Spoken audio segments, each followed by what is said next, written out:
বর্ষবরণের আনন্দে যখন সবাই আনন্দের জোয়ারে ভাসছে, কেউ যাচ্ছে বনভোজনে, কেউ যাচ্ছে ভ্রমণে, ঠিক তখনই দুষ্কৃতীদের আতঙ্কে নিজেদের বাড়ির নিরাপত্তা আগলাচ্ছেন দুর্গাপুরের শঙ্করপুর এলাকার মানুষ। অভিযোগ, অন্ধকার নামলেই দুষ্কৃতীদের দাপট বাড়ছে এলাকায়। ফাঁকা বাড়িকেই টার্গেট করছে দুষ্কৃতীরা। এর মধ্যেই বেশ কয়েকটি বাড়িতে চুরির ঘটনাও ঘটেছে। সম্প্রতি এক দুষ্কৃতীকে হাতে নাতে ধরে ফেলে চলে গণপিটুনিও। পরে সেই ভিডিও ভাইরাল হয় সোশ্যাল মিডিয়ায়। এরই মধ্যে বছরের শেষ দিনে ফাঁকা একটি বাড়িতে ঢুকে প্রায় 3.5 লক্ষ টাকার জিনিসপত্র নিয়ে চম্পট দেয় দুষ্কৃতীরা। এসে দেখছি তালা ভাঙা গেছে। আর ভাঙা বলতে ভাঙার মধ্যে আমার ফেভিকুইক দিয়ে আটকানোর চেষ্টা হয়েছে। ওটা কি কি গেছে? আমার যা বিয়ের জিনিস ছিল আর 6,000 টাকা ক্যাশ ছিল, সব নিয়ে গেছে।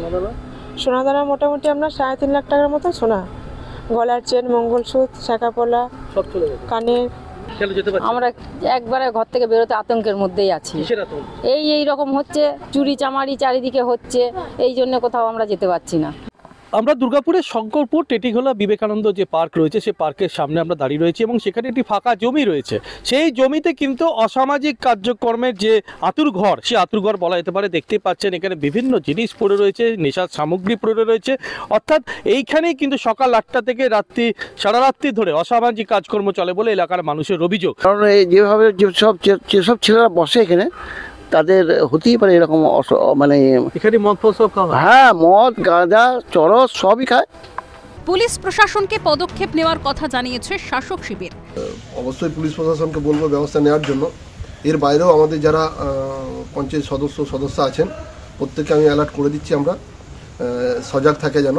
পুলিশ প্রশাসন সক্রিয় ভূমিকা নিক, সাফ জানিয়েছে হাত শিবির।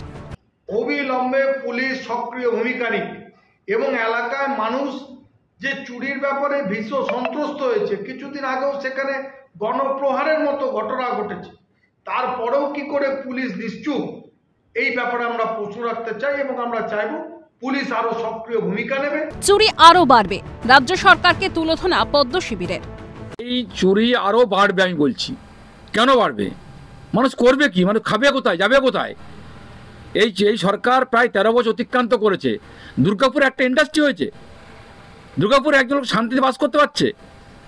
আজকে প্রায় 55 লক্ষ বেকার যুবক বাংলাদেশে গুজরাট, দিল্লি যাচ্ছে। যারা বেকার যুবক, শিক্ষিত বেকার যুবক পাস করছেন, চাকরি, টোটো চালাচ্ছেন, অটো চালাচ্ছেন, চপ ভাজা দোকান করেছিলেন, দিদি বলছে চপ ভাজা করো, চপ ভাই দিয়েও উচ্ছেদ করে দেওয়া হচ্ছে। যাবে কোথায়, খাবে কি? তাই চুরি বাড়ছে। আর এই চুরি এক প্রকার পুলিশের মদত দিচ্ছে।